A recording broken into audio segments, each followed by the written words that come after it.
Hey, Scott, take two. This is going to rock. I know it. If I'm a young person, I'm like, okay, well, I got to have a product that has value. No, you're the product. Most of the time, the reason that people hate on this stuff is because it's so expensive up front. Just be aware of that. Because one day, manhood's going to hit you. And there's going to be a situation to the negative, and this will help you. And then also, opportunity comes a knocking. And if you're not on the other side of that door, and you haven't set these stones in place, again, you may not be able to answer that door. You saying leads to deals? Is that what you're saying? Yes, baby. Everything leads to deal. I wake up with this shit.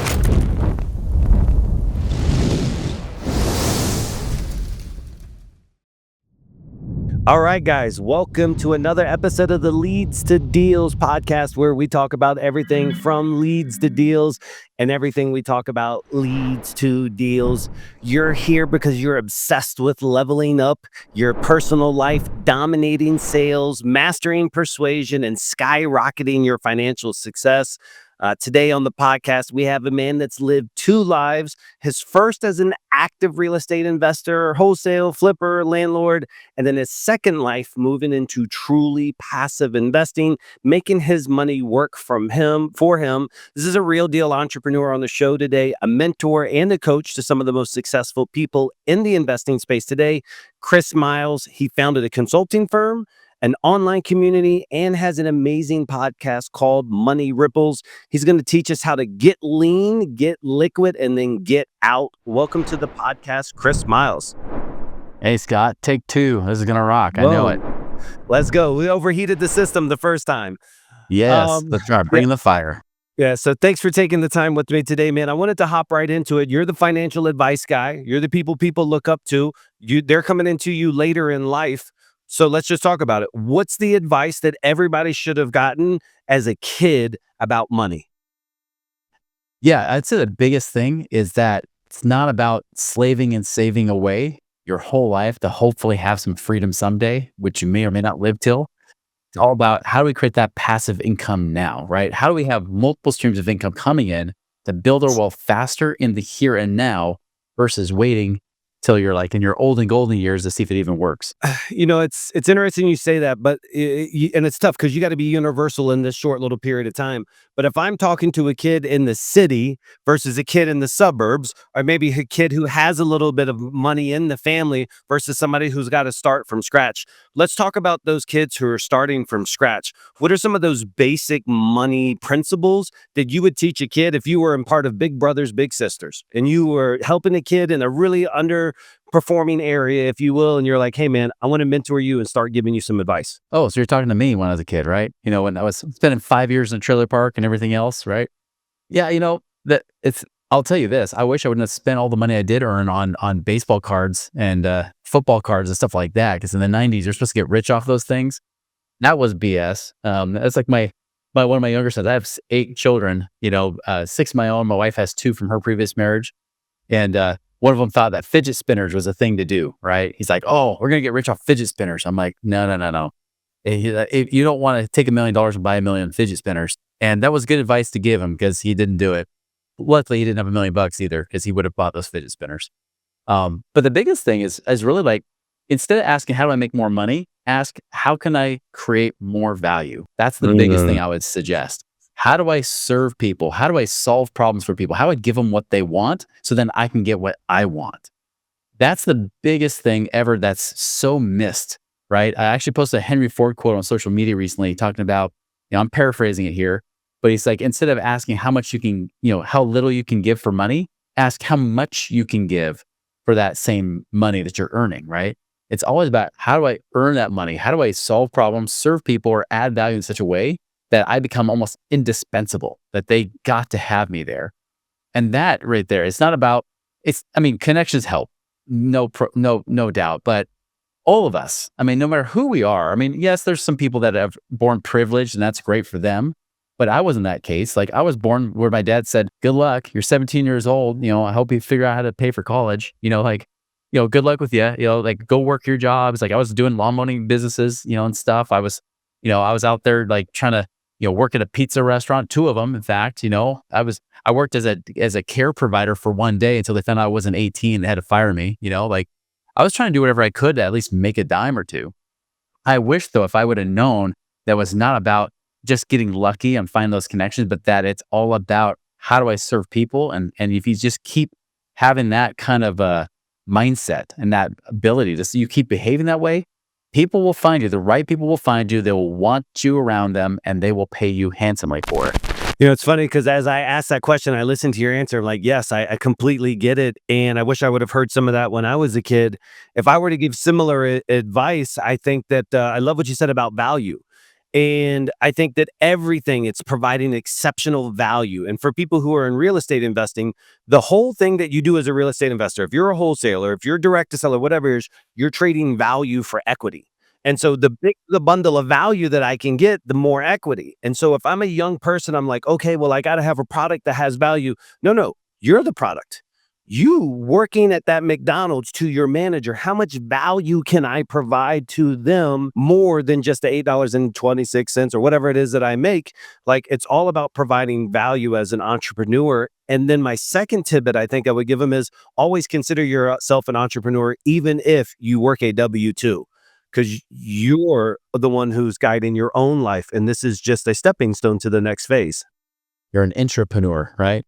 Well, there you go. You're working inside somebody else's system, but still, yeah, you've got your own value, your own business that you're creating inside of that. I love it. I did a training this morning. We were talking about, what the product truly is. And so, Chris, you may not know, but I got a big call center here. And I was like, okay, guys, so what is our product? And they're like, we're a lead company. I was like, okay, so what's a car dealership's product? And they're like, cars. I was like, well, if I got into a car and every time I got into my car, I wanted to go to my daughter's school, it took me to my daughter's dance class, that would be bad. And if I needed to go to the doctor and it took me to the dentist, then that would be bad. So it's what's the outcome of that product? And so kind of teach them like, hey, we might sell leads, but customers don't join with us because of leads. They join with us because of deals. And just helping them see like that pass through, like what you're providing is the outcome of that value, not just the minutes worked while on that clock. You're saying leads to deals? Is that what you're saying? Yes, baby. Everything leads to deal. I wake up with this shit. All right, let's talk about popular money myths. I don't know if you have Grok AI. Have you used that yet? I haven't used it. I just barely heard about it last week. Bro, it's insane. They got like 8 different voices or personality types. One of them is conspiracy theorist. And you can go to conspiracy theorists. And if I were to ask this questions, I would say, hey, what money myths exist to keep the classes separated? What is the thing out there that is created to hold people down? I'm sure it would go on. So is any of that kind of conspiracy stuff that exists out there? And if so, can you shed light on that, Chris? Oh, hell yeah. There's all kinds of that stuff, right? Because, I mean, you hate to say this, but it's like the common villain story is that it always goes, you always got to follow the money, right? Where's the money going, right? And think about all of our financial education. If you try to ask people, well, where did you get your financial education? Sometimes they might say parents, they might say media or TikTok or whatever, Instagram, but it always comes back to usually the same source. Even if you go to like financial advisors, right? Well, who do they work for? Financial institutions. All right, well, if it's a talking head on media, right? Who do they work for? Well, the people that advertise on those financial stations are the same people. Fidelity, Merrill Lynch's, Goldman Sachs, all that kind of crap, right? And so the problem I see is this, is that wealthy people know that investing isn't about stocks. It's in fact, that's what I learned firsthand, because even before I was in real estate, I was a financial advisor. I worked for these guys. I was the pawn. I was the salesman in a suit. I was licensed not to give people good financial advice. I was licensed to sell them crap. It was mostly mutual funds or insurances or annuities, something of that factor, right?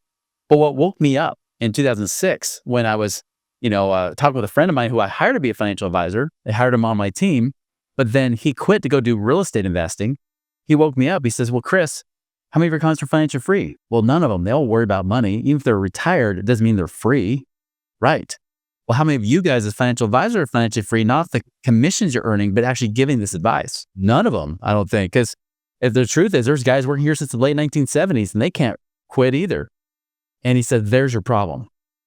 And when I started to meet people that were real investors and they're like making fun of financial advisors, they're like, these guys are a bunch of jokes. They're called brokers because they're broker than you and I are. These guys like don't even know how to make money. The only thing they can do is sell. That's the only thing that makes them look like they're wealthy or successful, but that's it. And that's not a bad thing if they can sell, but the problem is they're selling crap, right? They're selling hopium, right? That's what they're Yes. really doing. They're just dealers of hopium. They're trying to sell you on hope that's never going to happen. So kind of bring this full circle. Like all this education comes out of financial institutions. They're telling you to slave and save. They're the ones saying save everything you can, save it forever. Don't touch it, right? Let it compound interest because the eighth wonder of the world, right? They'll always tell you that kind of crap. They misquote Einstein when they say that, by the way. Then they say when you got to get it, take as little as out as possible because you don't want to run out of money, right? And in the meantime, by the way, take as much risk as possible because high risk creates high returns.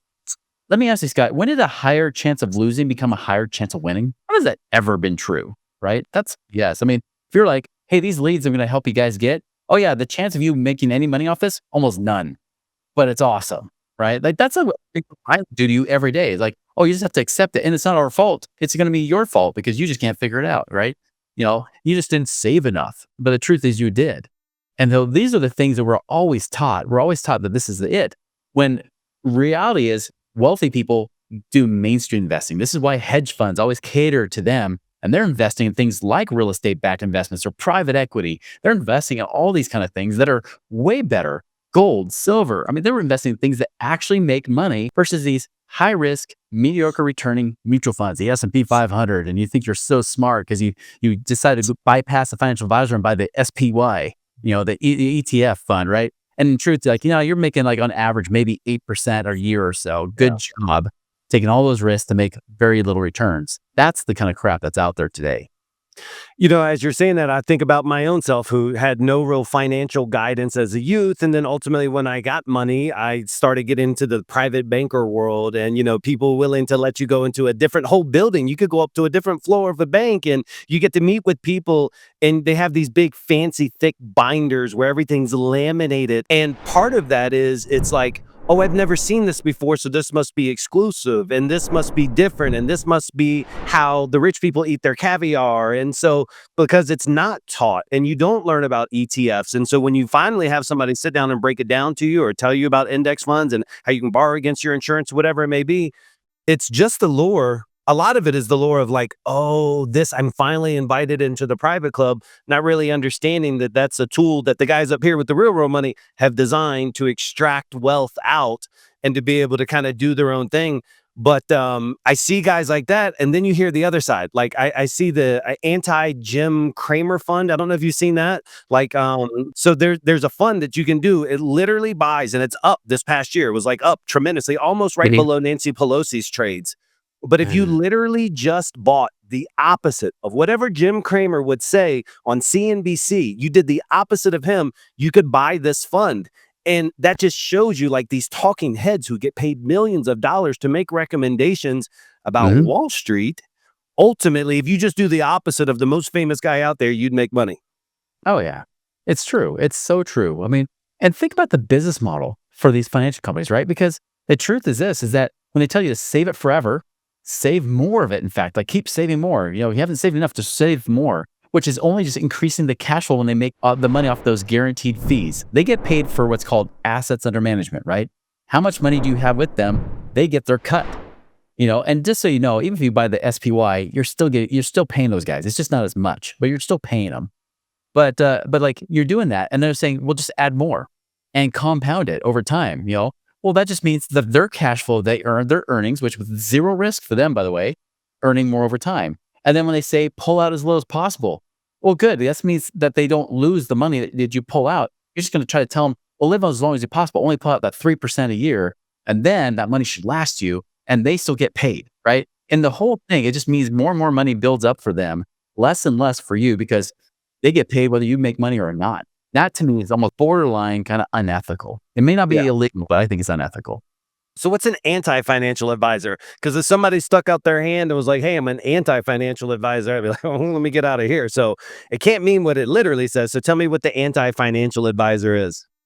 Well, it's me giving a finger to the industry. That's what it is, right? That's basically what we were talking about here. Because when I broke away from that, when I realized there's a whole other world of investing, like I actually quit in 2006. I said, I'll never teach about money again. I'll just be a mortgage broker.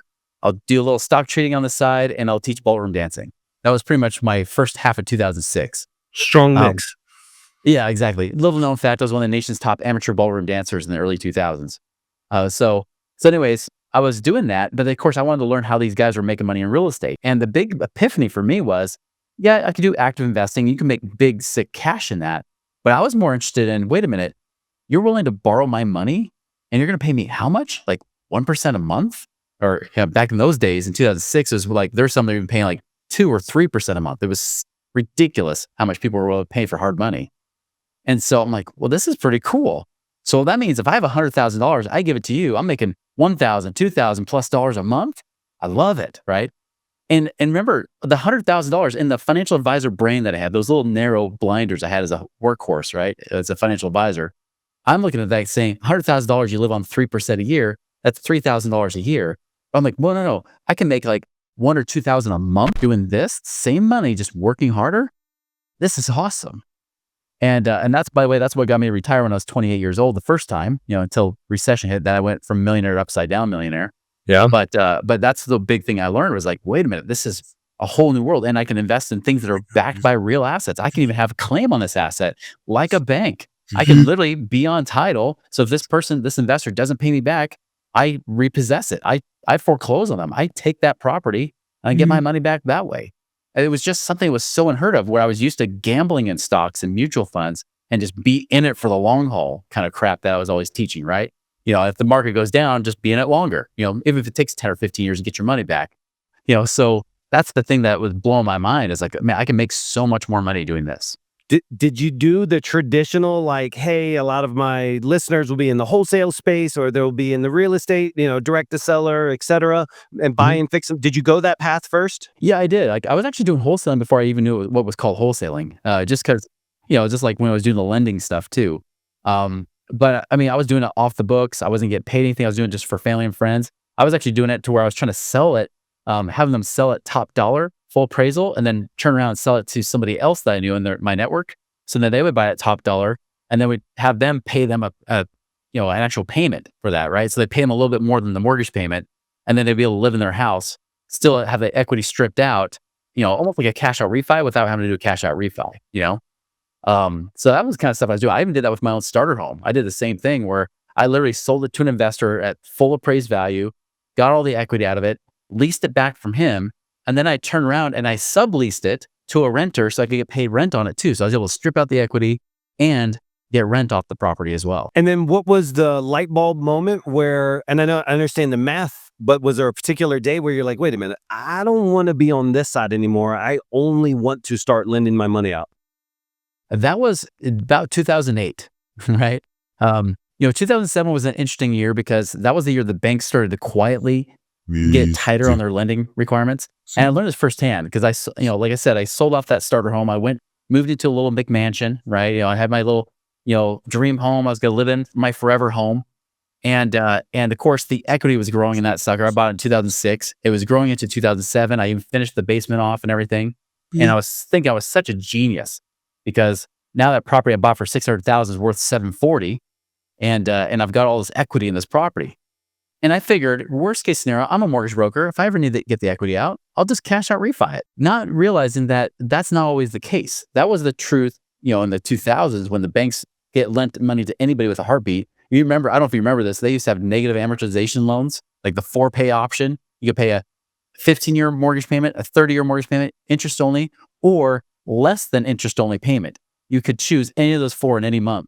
So you could literally go negative amortization on your mortgage.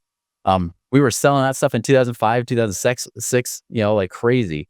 So anyways, so everything was folding in on the banking side, because when I went to go in summer 2007, they said, hey, we just changed some rules. Do X, Y, and Z. We'll give you the loan. 2 months later, after I keep jumping through all their hoops, they say, sorry, we don't do cash out refis, especially for business owners. And I watched all the equity not just be trapped, but then I was like, well, I don't want to sell my forever home. Well, in the meantime, of course, because the lending's tighter, real estate values dropped, right? And so the next thing you know, I'm watching my equity disappear. And then I get to the point where now I'm trying to have to sell it because now my cash flow is in the whole like 16,000 a month at this point. And so I was like trying to figure out what to do. I try to sell the property, but now I have to short sell it because now I owe more than the value of the property tanked over the next year. And so then I tried to short sell it, but then the bank kept running obstacles. They wouldn't let us sell it, even though we had buyers. Right. So we had buyers lined up to buy our property, and the banks refused. Why? Because they were owned by Lehman Brothers. And so next thing you know, I ended up foreclosing in 2009 on that property, and I ended up selling for like 342.9.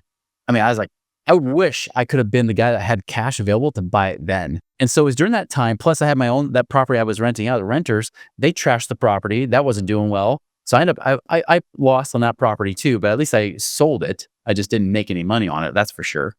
But I realized I was a crappy property manager. I wasn't good at holding people's feet to the fire and wanting to be the bad guy trying to ask for rent every month. I realized I was not doing a great job. I thought I was awesome because the market was awesome at that time. It's like when we saw newbies in the real estate space showing up like 2020, 2021, thinking they're everything, they're all that in a bag of chips. And then when 2022 and 3 happens and 4, they're bankrupt, right? That was kind of like what I was. And so it was at that point during that period of time, I was like, my credit score was hashed. So it was down to like a 480 credit score by this point. Didn't go bankrupt, but I would have been better off credit score wise if I did. And I was able to dig out of that hole, but I knew when I was coming back the next time around into the 2010s, I'm like, no more. Like, I'm not a good active investor. I'm a horrible property manager.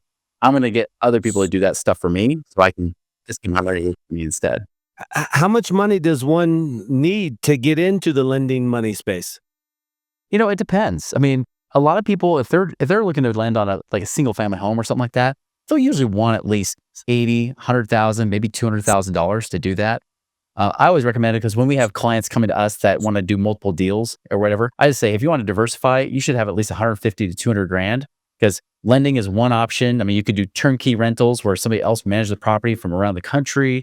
You could go into syndications. You can go into like different types of funds, and things that are outside of the stock market that financial advisors offer. I mean, there's partnerships, all that kind of stuff, right? So I always tell people if you're going to get into that space, I wouldn't just recommend throwing all your money with one operator. I would get at least $150,000, $200,000 and then split it between, it could be the same person, but I would usually split between different operators, different people, just to diversify a little bit. Okay, so you threw me off a little bit. I was thinking that part of your MO perhaps was just kind of educating people on how to enter into the real estate space because there's such a need for capital in the REI world that it was going to be loaning, bridge loans or hard money loans for fix and flip, etc. But are you also showing them these other tools or vehicles so maybe they also own the asset or Yeah, sure. they're Yeah. participating?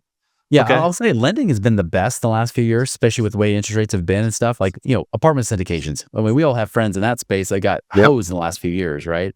And I think maybe apartments might be making a comeback, hitting the low here this year in 2025. And same thing with self-storage. Those are all things that we look at, but sometimes it rotates around in the different areas. So we look at all those kind of things in the alternative investment space. Anything that specifically is usually backed by real estate, although we have some oil and gas investments that are, again, Yep. a business partnership, but backed by real estate, the land that you're buying. I'm even in a business partnership right now and some of our clients are in the same one where we literally have somebody it's the bought and sold raw land for years. Basically become a business partner with them and let them do all the buying, selling, buy it wholesale, sell it retail, but then sell it on terms on a note. And then, like my $500,000's turned into over 13,000 a month, that I've done in that business, so, that's been awesome for me. Like raw land's been great. But, I've had oil and gas stuff. I've had lending. I've had stuff, money in different types of funds. It could be based on equity or based on debt funds or things like that. But, at the end of the day, like everything rotates. I mean, I used to love turnkeys 5 years ago.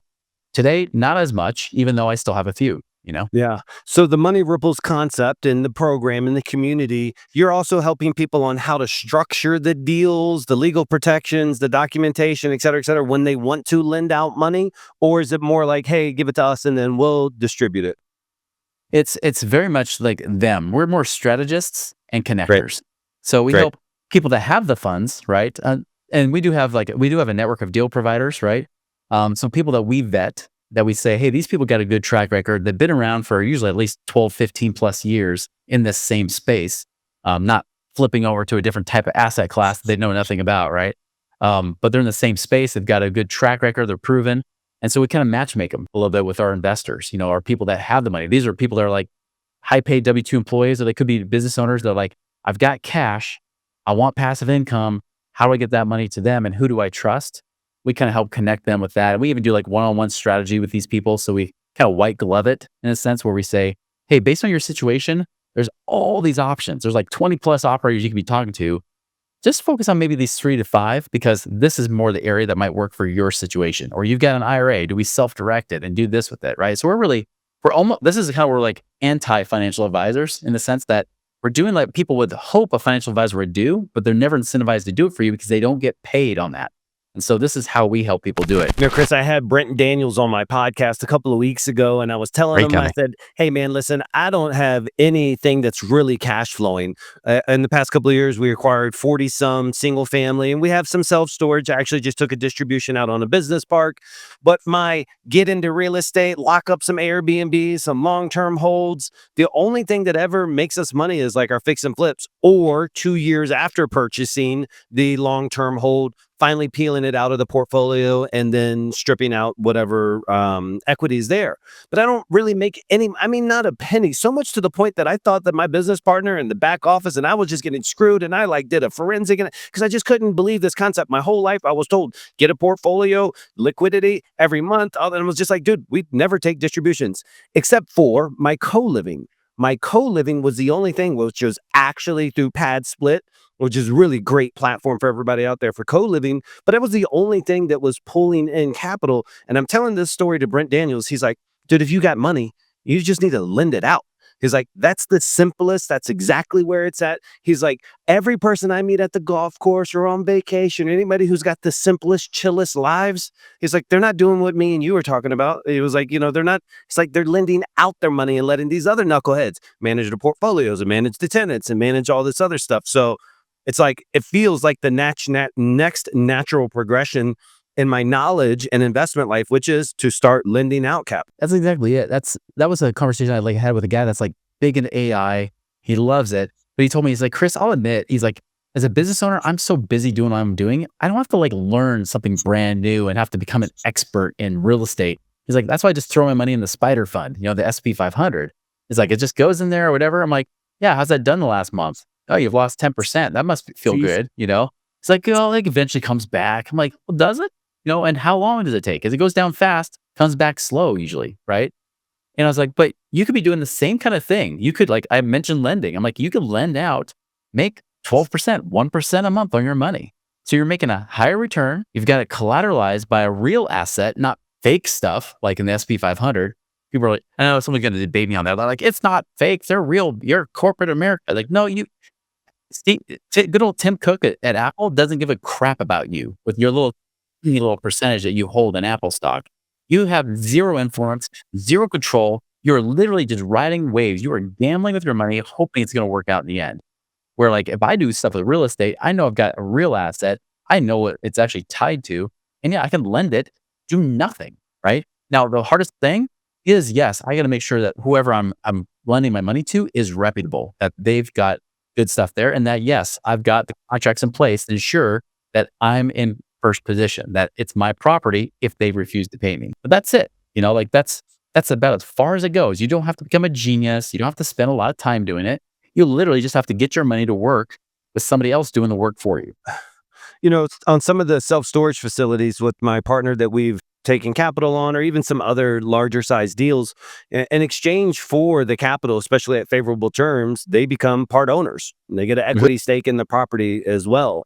So in your community, are you helping people identify those as well too? And then what do you see that trade-off? And is it typically true that like, hey, if you're going to peel off equity, you're going to be able to ask for more or get more favorable terms?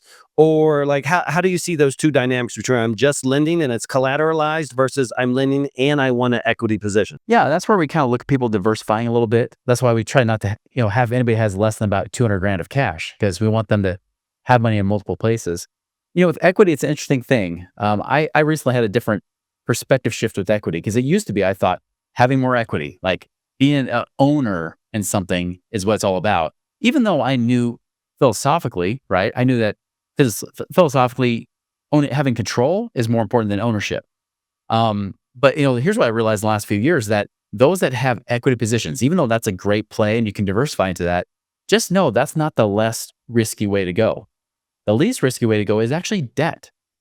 Because think about this, when you buy a house and you get a mortgage on that house, and let's just say years down the road, you decide to sell it, who gets paid first when you sell that property? It's the bank, right? The mortgage, the lender. The lender gets paid first. The debt gets paid first. Then the equity investor, AKA the homeowner, gets paid second. And when I made that connection, I realized, oh my gosh, I was thinking debt was riskier. But in truth, especially what I've seen lately, the last few years, right? With all these people in equity positions with syndications and multifamilies, self-storage and all this kind of stuff, right? So many people have gotten hosed because the lenders had to get paid back first, right? It was the banks that said, I want my money back. And then the equity people are left holding the bag. And sometimes they even have to ask them for more money to chip in to keep the deal afloat if they don't want to lose all their money. That's the risk that you have. It's not that it's a bad thing. It just means you got to be eyes wide open and know the pros and cons of both. For our real estate guys that are out there who maybe aren't lending money and are just in the wholesaling aspect of the world, is there any asset that truly produces passive income? The closest you get, again, I talk about stewardship, right? You still have to have stewardship. What we're talking about is probably the closest. Lending is probably the closest you get to passive income, you could there's also debt funds. If you don't want to be in just one deal, you could be in a fund with multiple deals, might have hundreds of properties in it, and do that kind of thing. Definitely there's equity type funds and things like that too, that again, I do believe those are about as close to passive as you can get. Rentals, even if you have a turnkey rental where a property manager is taking care of everything, I would put that as a semi-passive investment, because it's passive unless the property manager is dropping the ball and then all of a sudden it becomes an active or a semi-active type thing that you do. So just be aware of that. When I first got money, you start to talk to all these advisors, and one of the things that I was pitched on that blew my mind was the life insurance, and then being able to pour a lot of money into this and then be able to get all this money back out really at any time I want. It's like a loan against this money, but now it's not taxed and et cetera. So how familiar are you with that product? And then if you are familiar, kind of let us know what's the benefits if we're going to lend money or if we're going to be investing by leveraging that type of that type of tool. Yeah, I'm pretty familiar with it. Not just because I did it 20 years ago when I first learned about it, when I became a real estate investor, but secondly, because now we actually do it inside of our company and in-house. We actually design and help people set up those policies. Wow. Why? Because I couldn't find anybody I could trust to do it the way I would do it as an investor. That's why. So I've actually had a life insurance license for the last 23 years. Ever since I was a financial advisor, I kept it all through those years. And I heard first about this infinite banking concept, right? This Nelson Nash, be your own banker type thing. And I remember the very first time I heard about it, I was shocked, because I was always telling people, don't ever buy whole life insurance. It's a ripoff. It's a waste of money. I didn't know anything about it. That's just what other financial advisors told me to tell people, right? So that's what I believed. When all of a sudden I hear that these real estate investors are bragging about their life insurance, I said, why? What's so cool about that? Make money in your real estate. Well, I eventually drank the Kool-Aid. I read the book, realized, I can actually lend my money and all that kind of stuff, right? And so I bought my own policy. Now, when I first saw it, I said to the insurance agent, I said, this seems really expensive. Is this right? Aren't there little levers we can pull and make this better? And he said, no, if you do, you'll get taxed. I said, all right, well, then I don't want to get taxed. This is it. Well, of course, that was 2006. 2008 rolls around. I can't afford to keep paying the premium. And all of my money was going to pay for those insurance costs. And so I lost the policy. I couldn't keep paying it. I lost 25 grand. I'd paid into that policy. I had zero to show for it after those 2+ years. Well, I found out later that guy had lied to me. He could have actually pulled different levers, made it to where it had cash in there from day one. And that's because that's the one thing many people don't understand. This is whole life insurance. Yes, it has a death benefit like term insurance does, but it also has this tax-free savings account that's in there. It's like a tax-free high yield savings account. But most of the time, the reason that people hate on this stuff is because it's so expensive up front. Well, that's what I realized firsthand too. But he could have pulled levers to make it better. And he finally just admitted to me, he's like, Chris, I did it that way because I couldn't afford to cut my commissions. And I'm finding this prevalent everywhere. Even the guys on social media, even the guys in the freaking real estate space will sometimes charge you double the fees you're supposed to be paying. So some people are like, I get better than that, where you get no money in the first 2 years. I get some money. I get 60% of the money in those 2 years. Oh, you know what? That sucks. You should have double that. You should have half of those fees. But again, they'll try to convince you, oh, that's just the way it is. No, it's not. That's the way it is for them to get paid more. And so that's where in 2017, I finally just got fed up. I was like, you know what? I'm going to design this for people the way that I would do it for myself, which is lowest cost, so that almost all of my money from day one is going right into that tax-free savings account that I can use liquid. I can use it as emergency reserves. I got a friend, he's also in Collective Genius with us, right? That he's got $4 million just sitting there. He doesn't even use it. He just lets it sit there because he knows it's protected from lawsuits and creditors. You can store millions in there. It's the only places you can put money where someone cannot get a lien against you. They can put a lien against your property. They can actually literally drain your savings accounts if you have money sitting there, but they cannot touch this money. By the way, for Ryan Pineda, who is against this idea, he said that one idea I've never been told with 5 guests. He's like, and that for me alone was worth it just to hear that. Not to mention, like, again, they're paying like 6% tax free right now. So it's even better than high yield savings account. And of course, I can, again, use this money. Like you said, I can leverage it in the sense that I can borrow money from a bank or from the insurance company with that as collateral. The cash in there is collateral.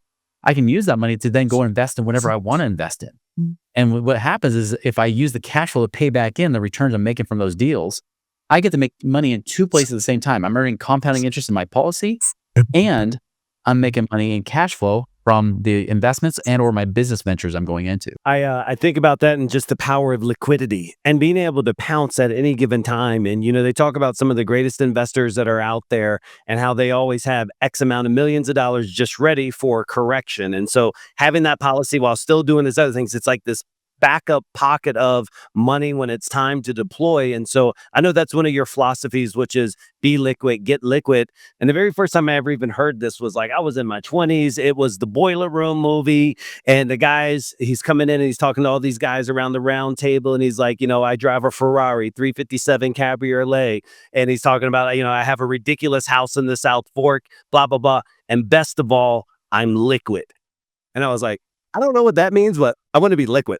And so then it's just that 20-year-old kid. I was like, okay, great. I know this is a movie, but like, okay, all right. So I understand I need to have capital that's not deployed. I need to be able to have a safety net set up. But the way I look at liquidity is not as a safety net. It's a tiger crouched, ready to pounce at any given moment when that opportunity comes. So I guess let's tie that into your get lean, get liquid, and get out concept.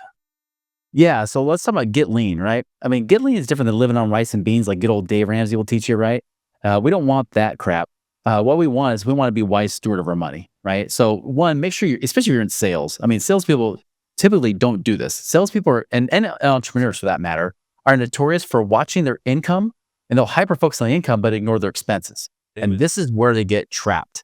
Now, I'm not saying live cheap. You can still live a great lifestyle, but start tracking your money. Watch it. Whatever you will watch will improve and grow. Whatever you measure improves and grows. You measure your sales, it grows, right? You stop measuring it, you ignore it, you lose it. It's like you ignore your health, you'll lose it. You ignore your marriage, you'll lose it, right? If you ignore your money, you'll lose it too. So start tracking it. For personal, use things like, could be like Rocket, like Rocket Money or Monarch or whatever you might use to track it. For business, QuickBooks is great, but just track it. I've seen so many people, we've got them to track it, and sometimes we'll free up $500, $1,000, $1,500+ a month just because they're tracking the money. Not because they're changing their lifestyle, but because they're just watching it. So that's the first thing, get lean. Get liquid is just what you said, right? Is make sure you have money liquid. Don't lock it away in prison. Every financial advisor will tell you lock your money away in prison. Put it in your 401ks and your IRAs that you can't get to, especially if you work for another company. You can't get to unless you get laid off or you get fired or you quit, right? I don't recommend that. And so don't lock it away in those long-term retirement plans that then slap you with penalties if you try to get to it too early. Also, don't lock money away in equity. That's a mistake I made during the last recession. I dumped all that equity in my house, couldn't get it out, and I lost it, right? I lost all that. I would have been so much better in that last recession had I had all that equity I put in my house in my hands. I would have lasted so much longer. I would have had a much better emotional state to make better, more emotionally intelligent decisions.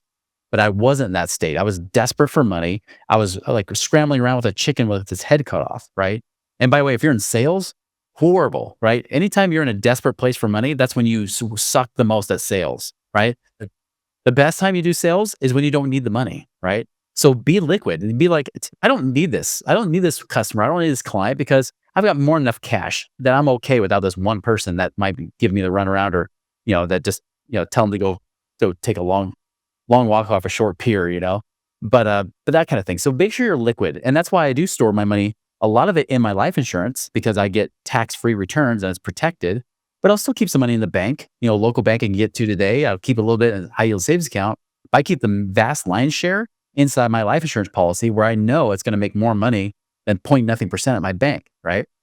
And then get out. Once you know you're liquid, once you know the money's in your possession, in your power, then you can get it out into those passive investments. You can get that money start returning for you, create passive income right now versus waiting until you're 60, 70 years old to see, like my dad did, found out that no matter, even though he was a cheap son of a gun, he's saved everything he could in his 401k, got this company match and everything like good boys and little girls should, and paid off all his debt. He still couldn't retire until he was into his 70s because it just wasn't enough, even though he was packing away a lot of money.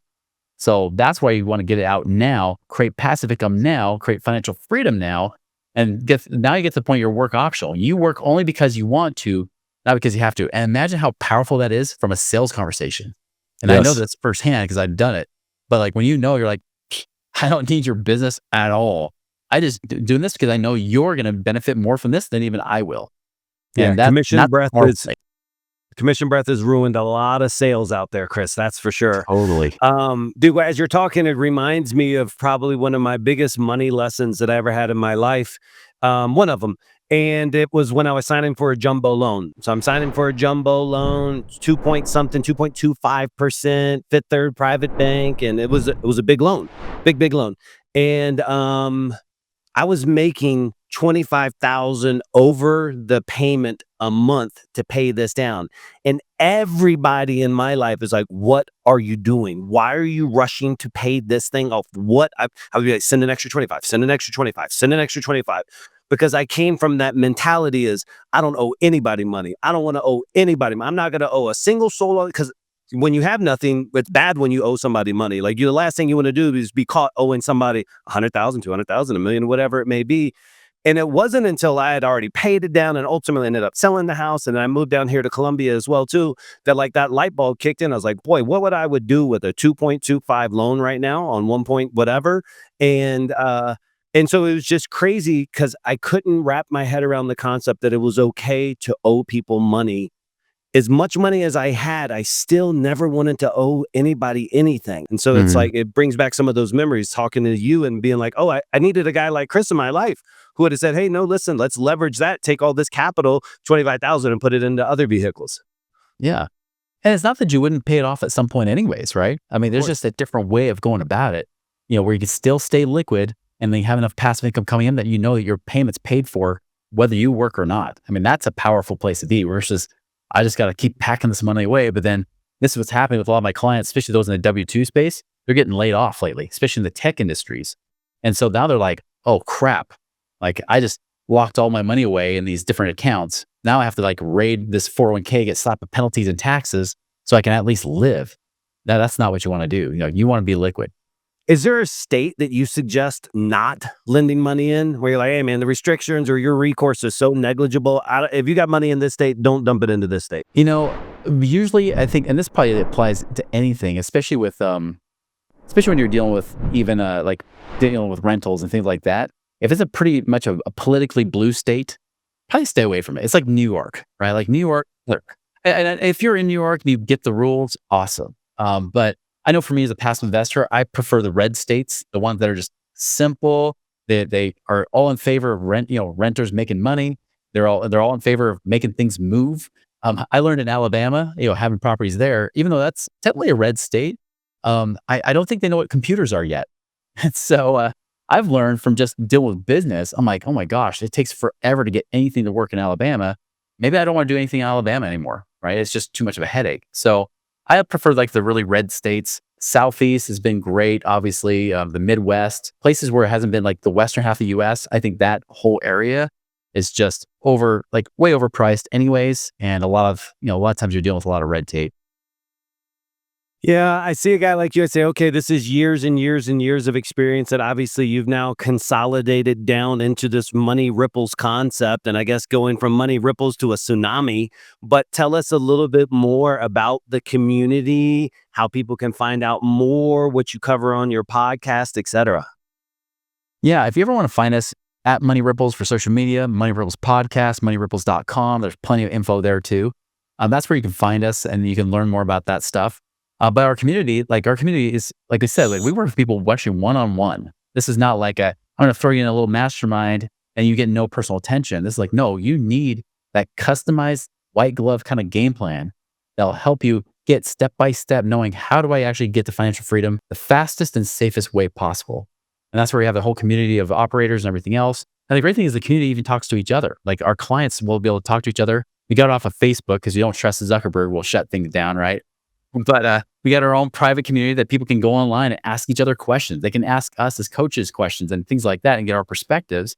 And then have those connections to, deals that are vetted. Doesn't mean they're guaranteed, but at least it allows them to be able to say, here are some people that I know that Chris has put money with or his other clients put money with. Let's see, let me dig into this a little bit more. But now I don't have to like go and just Google search and find some charlatan out there, right? So it's kind of a fun community to be part of. And our goal is to get 1,000 people financially independent by 2030. We want 1,000 financially independent families that we know will not just bless their lives, but it blesses their kids' lives, creates a legacy, a ripple effect from that legacy for generations, and a ripple effect across our community and ultimately across the world. Yeah, education's everything, man. And so somebody coming in there and picking up these skills and assets and being able to synthesize that down to their children. And sometimes kids, it's not just a matter about what you communicate to them, it's what they observe of you. And again, just tying back today into my day here at the office today in Colombia. I don't know if it's worldwide, but today's men's day, right? And so I'm having a talk with them about the difference between men and boys, right? And and being very blunt with them, life is going to kick you in the balls as a man, and it should. I'd rather take a kick in the balls than my daughters or my wives. I think that's my responsibility, and I'm okay with that. And one day I'm gonna have to be the strongest man at that casket for somebody, and one day you're gonna have to do these things. But it's the disciplines today that allow me to be able to execute when it's my time to be in the roughest of times. And that's what I think about you and your community and what you're espousing here today is hey, I'm showing you the daily disciplines, the small things that you need to do and can do, because one day manhood's gonna hit you. And there's going to be a situation to the negative, and this will help you. And then also opportunity comes a knocking. And if you're not on the other side of that door and you haven't set these stones in place, again, you may not be able to answer that door. So that's what I love about your concepts. Yeah, same here. Amen to that. Cool, man. All right. So where do we find you? MoneyRipples.com, the YouTube. Yep, YouTube, Money Ripples podcast, or Chris Miles. I think it's Money Ripples with Chris Miles, the YouTube channel. Dude, I put in my pre-show notes, I said a unicorn called passive income. And I'm happy to have explained, because you make it so much easier to realize it's not some mythological beast. This doesn't have to be a foreign concept. It's disciplines done correctly and awareness, because you don't know what you don't know. So guys, if you want to know where to place your money, if you want to know the tactics that the successful people are doing in and around the real estate business to have less headaches, more profitability, to have a stress-free experience, or way less stress than managing Section 8 houses, for example, go to moneyripples.com and follow Chris Miles on all social media platforms. Brother, I really appreciate you taking the time to chat with us here today, man. Same here, Scott. It's been an honor to be here with you. Thank you, brother. Have a good one.